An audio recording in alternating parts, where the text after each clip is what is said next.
Did you know that the history of Christians in Rome holds secrets that nobody has told you?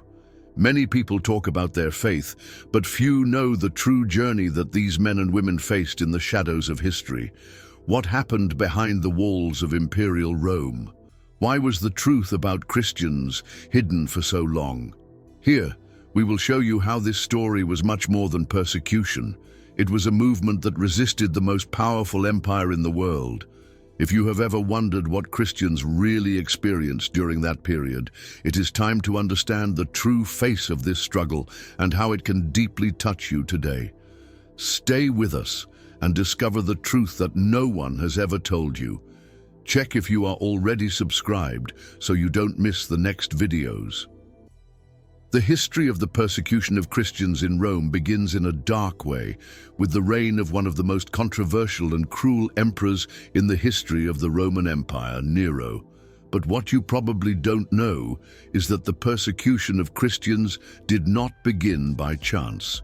It was triggered by a catastrophic event that shook the city of Rome and changed the fate of thousands of people. In 64 AD, Rome was devastated by a colossal fire, known as the Great Fire of Rome. For days, the flames destroyed much of the city, consuming temples, markets, and homes, leaving a huge mark on the urban fabric of the capital of the empire. But despite the tragedy, the real question that many do not know is, who was really responsible for this destruction? Some historians and ancient sources suggest that Nero may have been responsible for the fire, perhaps even as a way to make room for his own reconstruction projects. However, like any leader in a position of power, Nero could not admit such a huge mistake. He needed a scapegoat, someone to blame, while at the same time dispelling any suspicion of his own responsibility. It was then that he encountered the Christians, a growing but still small and marginalized group that was already viewed with some suspicion by Roman society. With this, Nero seized the opportunity to launch a campaign of brutal persecution, accusing Christians of being responsible for the fire that nearly destroyed the city. In a well-calculated political maneuver, he used Christians as scapegoats, a classic tactic of rulers of the time, to divert attention from his own failure and avoid greater political repercussions. But what happened next was simply horrific. Christians, for the most part, were seen as strange figures with beliefs that challenged the established order. The idea of a single god, instead of the many traditional gods of the Roman pantheon, was an unacceptable concept for many. What's more, Christians refused to participate in imperial cults, an act that the Romans considered a direct affront to the emperor's authority. Thus, under the pretext of revenge for the fire, Nero began a series of public executions that would shock the Roman world and leave deep scars in historical memory. Among the most emblematic victims of this period was the Apostle Peter, one of the founders of the Christian Church, who was crucified upside down in an act of public humiliation. It is said that before his death, Peter asked to be crucified upside down, believing he was not worthy of dying in the same way as Jesus. His death was not only a martyrdom, but a symbol of resistance to the tyranny of the empire.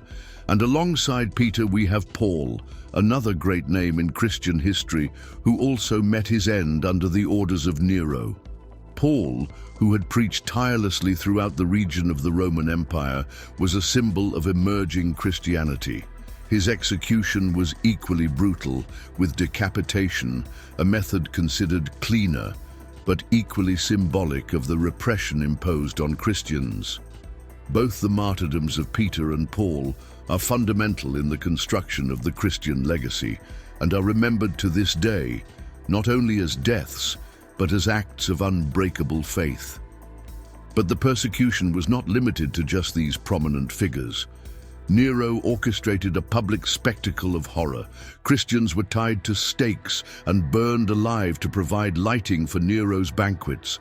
Others were fed to lions in the arenas, while the emperor and his followers reveled in the suffering of their prisoners.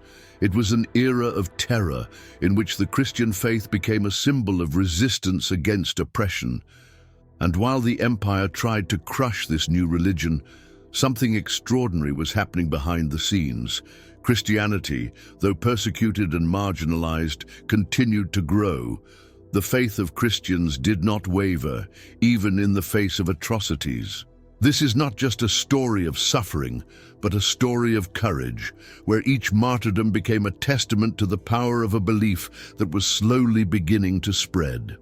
And in the midst of all this, you wonder what led these people to remain firm in their faith, even knowing that they could be executed at any moment. Is there something else in this context that explains this resistance? As the persecutions intensified, a sense of unity among Christians grew stronger. They began to meet in secret, sharing their teachings and strengthening one another. Each clandestine meeting, each silent prayer became an act of defiance against the empire. For the Romans, Christians were subversives. For the Christians, they were fighting for a much greater cause, and this cycle of persecution and resistance generated a growing tension that would define the next centuries.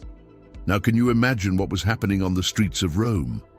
What was going on in the minds of these Christians?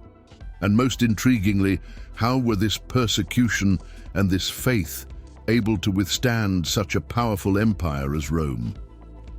The answer to these questions is only the beginning of a story that goes far beyond the flames and martyrdoms. Now, it's your turn to think about it. How do you think such a radical idea managed to survive in the midst of such an oppressive society? The truth may be even more surprising than you imagine. And as we continue the story of how this small religious movement challenged an entire empire, you will be even more intrigued by the events that unfolded in the years that followed. After the brutal reign of Nero, many believed that the storm of persecution against Christians would come to an end, but the reality was quite different. The relationship between Christians and the Roman Empire was unpredictable, marked by ups and downs, with periods of relative tolerance and others of intense repression. What many do not know is that, despite all the hostility, Christianity continued to expand and establish roots throughout the empire, defying expectations.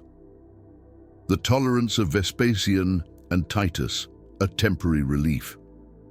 After Nero's death, Rome experienced a series of political turmoil with a rapid succession of emperors, until Vespasian came to power in AD 69, after the so-called Year of the Four Emperors.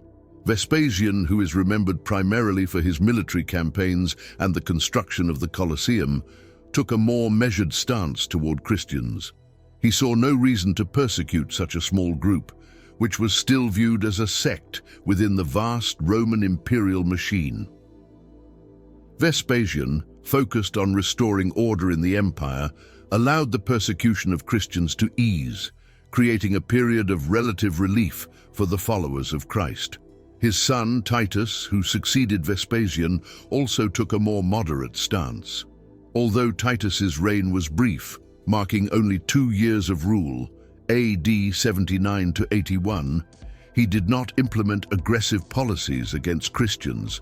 Unlike his father, who was more concerned with the stability of the empire after the turmoil of the Civil War, Titus seemed less interested in the religious concerns of Christians. However, this did not mean that Christians were free from all forms of hostility. Acceptance by the emperors was only temporary, and attitudes towards the Christian faith were about to change again. The turning point with Domitian. A new wave of persecution. With the accession of Domitian in 81 AD, the attitude towards Christians underwent a drastic change. Domitian, unlike his predecessors, adopted a much more aggressive approach, treating Christians and Jews as enemies of the state. His rule was marked by increasing authoritarianism, where any form of religious or political dissent was severely repressed. For Domitian, the refusal to worship the Roman gods or to recognize imperial authority was a threat to the stability of the empire. What you may not know is that Domitian was one of the first emperors to decree an imperial deity cult, a practice in which the emperor was worshipped as a divine figure. This created even greater pressure on Christians, who were forced to choose between their faith and obedience to the empire. Refusal to bow before the image of the emperor or sacrifice to the Roman gods not only resulted in persecution, but often death. The consequence for Christians was clear. Being faithful to their faith meant risking their lives. One of the most significant events of this time was the death of John the Apostle. Although Christian tradition claims that he was exiled to the island of Patmos, other accounts suggest that his persecution was part of a larger effort to stamp out influential Christian voices. The persecution was not only physical, but also psychological, with Christians constantly monitored and fearful that their religious activities would be exposed. Trajan's persistence, responses to Pliny, and the balance between repression and tolerance. What happens when an emperor decides that persecution of Christians needs to be systematic, but without provoking revolts throughout the empire? Trajan, who ruled from 98 to 117 AD, managed to strike a balance between repression and tolerance, especially in his relationship with Christians. The Roman emperor walked a fine line. Christians should be punished, but in a way that did not provoke major social unrest. The relationship between Trajan and Christians is particularly interesting because it is during this period that the famous exchange of letters between the emperor and the governor of Bithynia, Pliny the Younger, takes place. Pliny questioned how to deal with Christians who were denounced, and Trajan offered a pragmatic answer.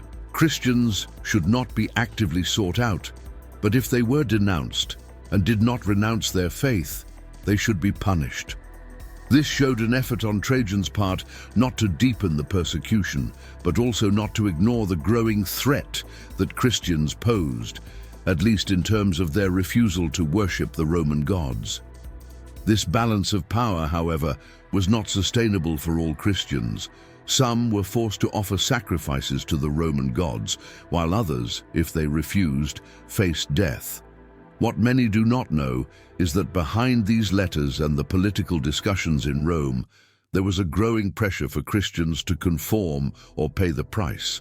However, the Christian faith was spreading at an alarming rate, and this presented a challenge for the empire, which needed to find a solution to the growth of this new religion. Trajan's great contradiction, how the empire tried to control the Christian faith. Trajan's stance reveals a great contradiction within the Roman Empire. On the one hand, there was a clear attempt not to intensify persecutions, probably due to the risk of revolts and disorder. On the other hand, the insistence on punishing Christians who refused to worship the gods of the empire showed the empire's resistance to accepting any form of faith that was not controlled by Rome.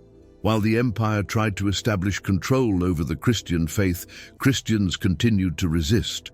What you may not realize is that this resistance was not only in the great cities of the empire, but also in the more remote regions, where the Christian message was spreading quietly, challenging the structures of the empire in ways that no one could have anticipated. Now, can you imagine how the relationship between Christians and the Roman Empire, which seemed balanced, would soon be challenged again? What consequences would this have for Christians and for the empire? The answers to these questions begin to take shape in the years that follow as new emperors begin to rise to power, bringing with them their own ideas and policies toward Christians. This is where history takes an even more unpredictable turn, and it is at this point that you will begin to realize that even as the empire tries to control the Christian faith, there is something bigger going on behind the scenes. Want to know what happens next? Then keep following, because the next chapter of this story will surprise you even more. Hadrian's moderate stance and the re-emergence of persecution. As the Roman Empire reorganized itself under new emperors, policies toward Christians underwent significant upheaval. After decades of brutal persecution, a new emperor appears on the scene, Hadrian, who assumes the throne in 117 AD. His rise to power marks a fundamental shift in Rome's attitudes toward those who follow the Christian faith. During this period, Rome's view of Christians begins to take shape in a more pragmatic way, but tensions were far from disappearing. Prepare to understand how Christianity, already a growing religion, continued to challenge the norms of the empire, and how, even in times of apparent peace, fear and distrust never disappeared. Hadrian, the moderate stance and the recognition of religious differences. Hadrian came to power at a decisive moment when the stability of the empire was at stake after Trajan's military campaigns. Unlike his predecessors, Hadrian did not see Christians as an immediate threat to the empire. Instead of actively persecuting Christians, he took a cautious stance, deciding that being a Christian was not in itself a crime. The Roman Empire, ever striving to consolidate its rule, was willing to tolerate religious practices that did not directly interfere with public order. Hadrian, however, took a rather pragmatic view of the religions that coexisted within the vast empire. He understood that, in many areas, a policy of tolerance was more advantageous to the empire than constant repression. He was aware of the religious diversity present in the empire and therefore decided that Christians, like other religious groups, could continue to practice their beliefs as long as they did not threaten the social and political order. This meant that, for a brief moment, many Christians could breathe a sigh of relief, as they would no longer be the immediate targets of systematic persecution. But at the same time, this policy did not mean that Christians were exempt from criticism or attack. There was an underlying tension in all the actions of the Roman Empire, and Christians, as always, were at the center of this collision between the new and the old. Although Hadrian calmed the situation for a time, the Roman Empire could not remain content with this balance for long. Christian practice still posed a challenge to the Roman traditions of imperial worship, something that would become even clearer as time went on. The discrepancy in practice, different regions, and localized persecution. During Hadrian's reign, there was an interesting disconnect between central Roman policy and regional actions. In some parts of the empire, tolerance was greater, allowing Christian communities to establish and thrive without much difficulty. In other regions, however, tensions between Christians and Romans continued to grow, and local leaders persecuted Christians more intensely. In some cities of the empire, such as the province of Asia Minor, Christians were accused of betraying the Roman faith by refusing to participate in religious rites. This meant that in many cases, Christians were denounced, persecuted, and even killed, often in the name of maintaining Roman order. Although Hadrian took steps to prevent large-scale persecution, attacks on Christians were often the result of local complaints or tensions between different social groups. The Roman Empire may have granted Christians a temporary reprieve, but the situation in the more distant provinces was still unstable and unpredictable. If you think this period of tolerance put an end to the Christians' struggles, know that in many parts of the empire, the troubles had only just begun. One crucial factor that the Romans could not get around was the growing number of followers of Christ, who, despite the difficulties, continued to spread. Every day, more and more people joined the Christian faith, challenging the structures and norms of the empire. The fire of Marcus Aurelius, the resumption of persecution under the empire. Marcus Aurelius, who succeeded Hadrian in 161 AD, brought with him a drastic change in the attitude of the empire. A Stoic philosopher, Marcus Aurelius is best remembered for his philosophical works, but his reign was also marked by the intensification of the persecution of Christians. Unlike Hadrian, who had a more moderate view, Marcus Aurelius was more rigid towards Christians, especially because he believed that the Christian faith represented a threat to the social cohesion of the empire. With the empire engaged in numerous military campaigns and struggling with various internal problems, Marcus Aurelius saw the Christian religion as a potential source of instability, especially because Christians refused to participate in Roman rites. As a result, he intensified repression, and many Christians were persecuted, tortured, and killed. Marcus Aurelius saw the Christian faith as a threat to the unity of the empire, and his philosophy of government reflected his belief that order must be maintained at all costs.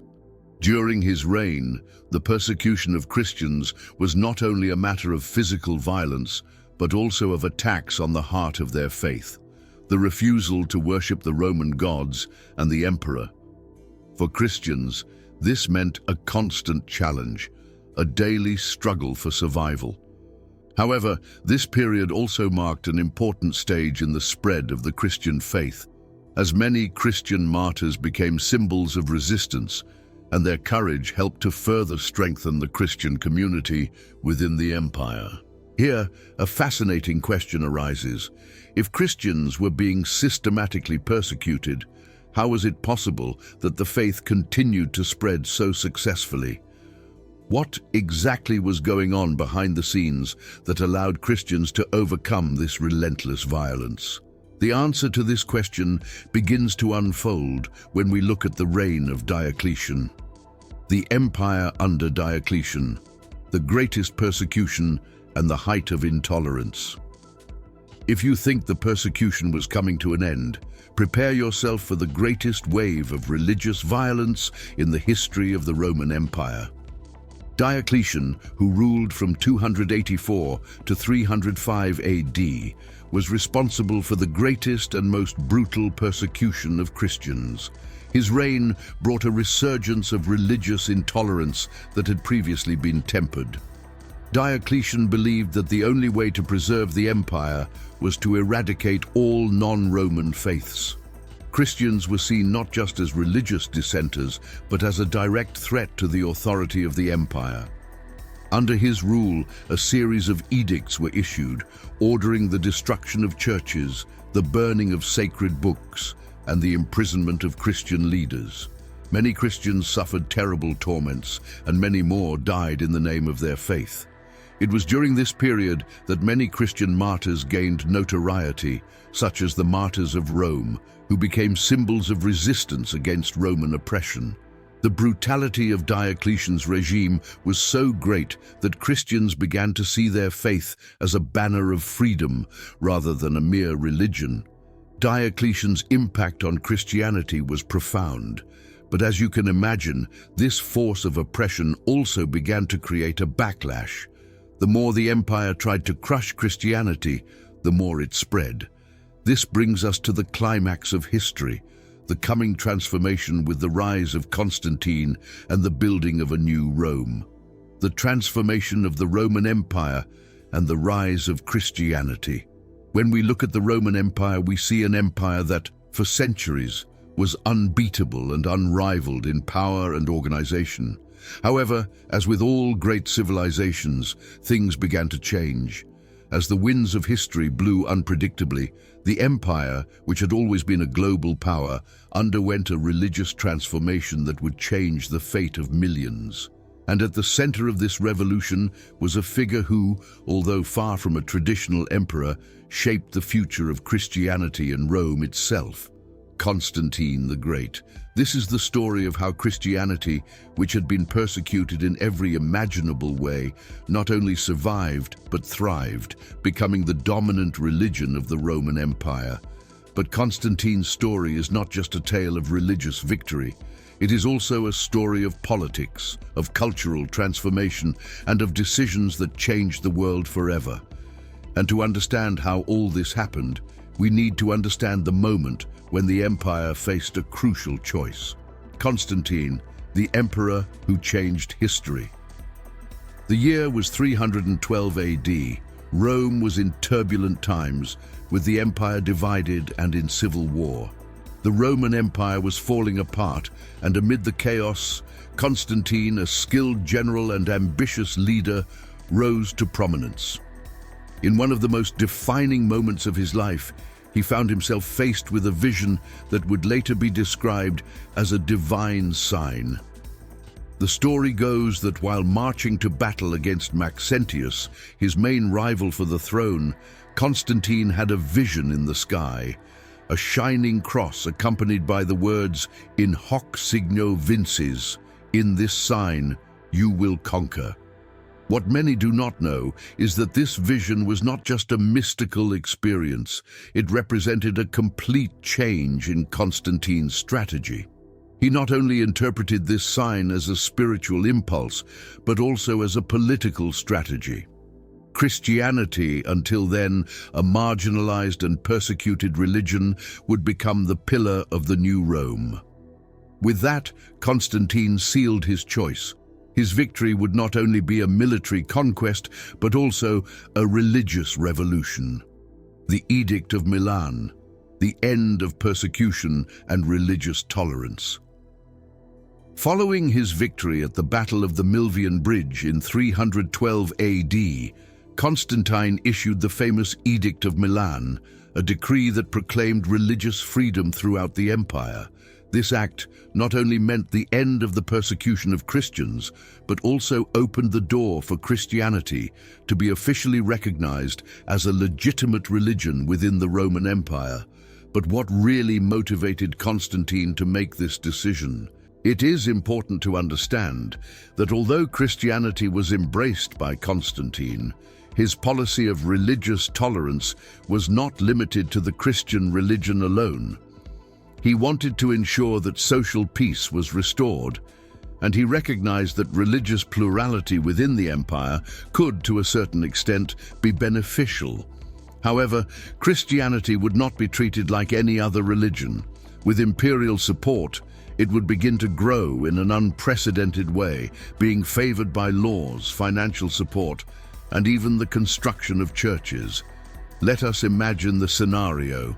In an empire where Christians had been martyred, where martyrs such as Saint Sebastian and Saint Lucy had sacrificed their lives for their faith, the situation was turned upside down.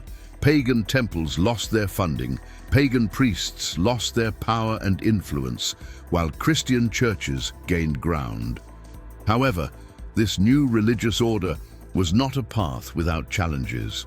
The transformation from pagan Rome to Christian Rome would bring internal tensions and divisions, with Christian and pagan groups clashing in the process of redefining what it meant to be Roman. The conversion of the empire, building the new Christian Rome. The Roman Empire, which had long been the bastion of imperial worship, now found itself in a period of transition. Constantine, the emperor who had imposed Christianity on the empire, was one of the first to understand the need to create a space where Christianity could flourish. He decided to found a new city that would not only be the political capital of the empire, but also its spiritual heart. Constantinople. Constantinople was not just a new city, but a symbol of the new Rome, a Rome that not only accepted Christianity, but placed it at the center of its identity. Ancient Roman traditions, such as the worship of the gods of the Roman pantheon and the worship of the emperor, were gradually replaced by Christian churches, altars, and religious celebrations that honored the life and teachings of Christ. The Roman Empire was transforming irreversibly, and with it came new challenges. Christianity, now accepted and promoted by the empire, found itself faced with the task of uniting the different factions and interpretations of the Christian faith. Theological debates and, inevitably, heresies arose. The church had to deal with different interpretations of Christ's teachings, with internal disputes that divided Christians. These issues would be systematically resolved at the Council of Nicaea in 325 AD, which would become a landmark in the history of Christianity. Constantine was not just a military or political emperor, He was, in a way, a spiritual leader, and his intervention at the Council of Nicaea helped to consolidate the doctrinal foundations of Christianity, creating a consensus around the nature of Christ and the role of the Church in Roman society. The legacy of Constantine, the Christian on the throne, and the new Rome after Constantine's death in 337 AD, the Roman Empire was irrevocably transformed. Christianity, which had previously been persecuted, now found itself as the dominant religion. The changes in the empire and in Roman society were profound, affecting everything from the laws to the culture and the way of life of the citizens. Christianity had, in fact, become an integral part of Roman identity. Constantine's legacy goes far beyond his military victories. He is remembered not only as an emperor who unified the empire, but as the man who gave Christians the right to practice their faith freely, and most importantly, made Christianity the official religion of the empire. His victory over Maxentius, his decision to embrace Christianity, and his support for the Catholic Church helped shape the history of Rome and Christianity indelibly. The transformation of the Roman Empire also meant the end of an era. The once unbeatable empire, with its legions and its gods, now found itself facing a new reality in which Christianity began to be the new axis that supported not only the empire but also its culture, laws, and daily life. Christianity spread to the west, to the east, and eventually to the world. So, what did you think of this journey through the history of Christians in Rome? Was there anything that surprised you or that you never imagined? Tell me in the comments, because your opinion is very important. Let's continue this conversation, and who knows, maybe you also have a curiosity that can further enrich this content. I look forward to your participation.